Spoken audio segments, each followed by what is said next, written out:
तो क्या आखिरकार ममता हार ही गई?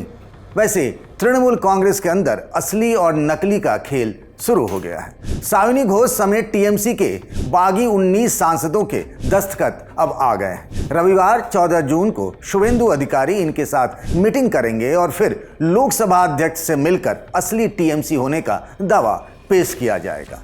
महुआ मोइत्रा कह रही हैं कि कानूनन ये मुमकिन नहीं है। यही बात कीर्ति आजाद भी कह रहे हैं। बीजेपी में ही सभी को जाना होगा। आखिर टीएमसी को तोड़ने के लिए बीजेपी ने क्यों सारे घोड़े खोल दिए हैं, जबकि विधानसभा चुनाव तक यही तय हुआ था कि टीएमसी के किसी नेता को छूना भी नहीं है।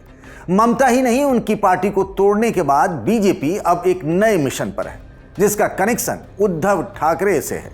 ये पूरा खेल है क्या? सबको तोड़ डालेगी क्या बीजेपी? और राजधानी में आज करेंगे इसी की बात। नमस्कार, मैं हूं Pankaj Jha. Brought to you by Sharda University and Saluja Gold. अब तक तो यही हो रहा था कि 20 बागी सांसदों वाली चिट्ठी कहां है, दस्तखत हैं भी या नहीं। दिल्ली के मोतीलाल नेहरू मार्ग का एक बंगला यही टीएमसी के सांसदों की तोड़फोड़ का अड्डा बना। केंद्रीय मंत्री भूपेंद्र यादव का यह सरकारी पता है। 8 जून की ये बात है। इसी दिन उधर कॉन्स्टिट्यूशन क्लब में इंडिया गठबंधन की बैठक चल रही थी, जिसमें ममता बनर्जी और अभिषेक बनर्जी भी मौजूद थे।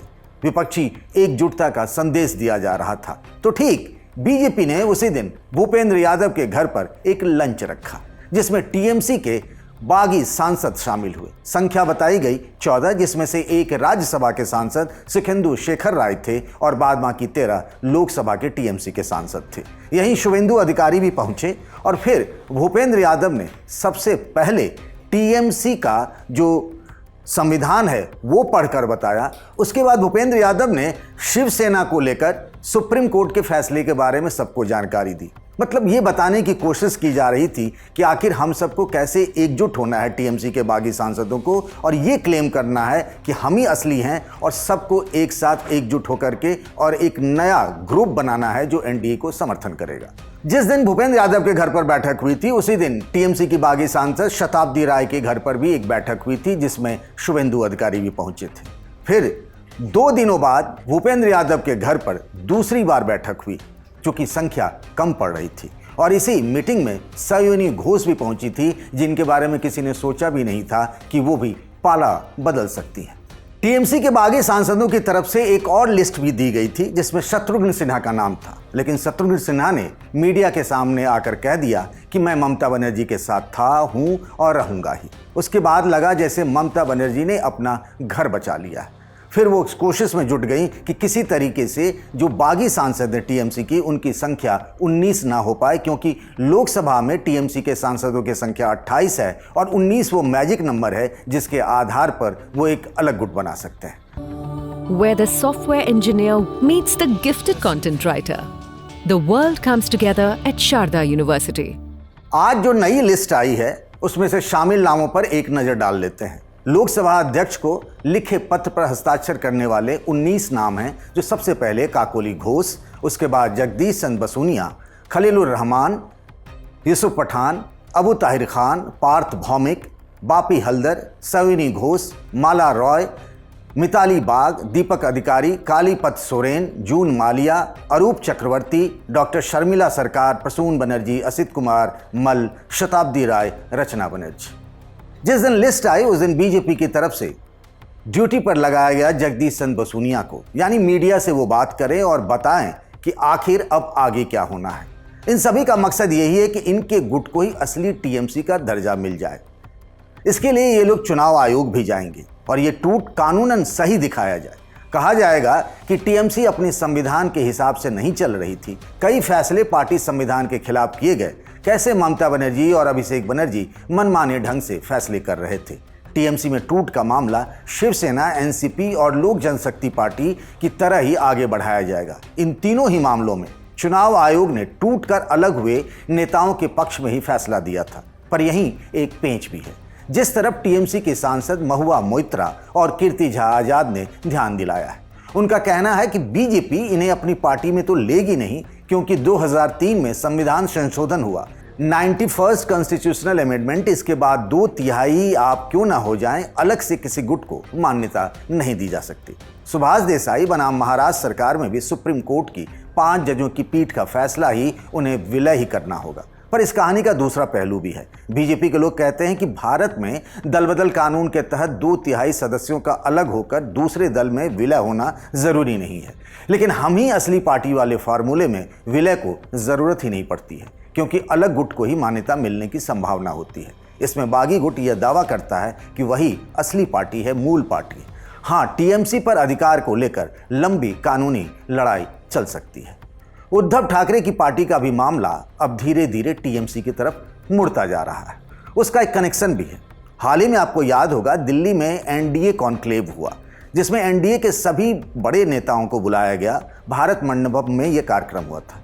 इसके लिए महाराष्ट्र के सीएम देवेंद्र फडणवीस और दोनों डिप्टी सीएम एकनाथ शिंदे और सुनेत्रा पवार भी आई थी।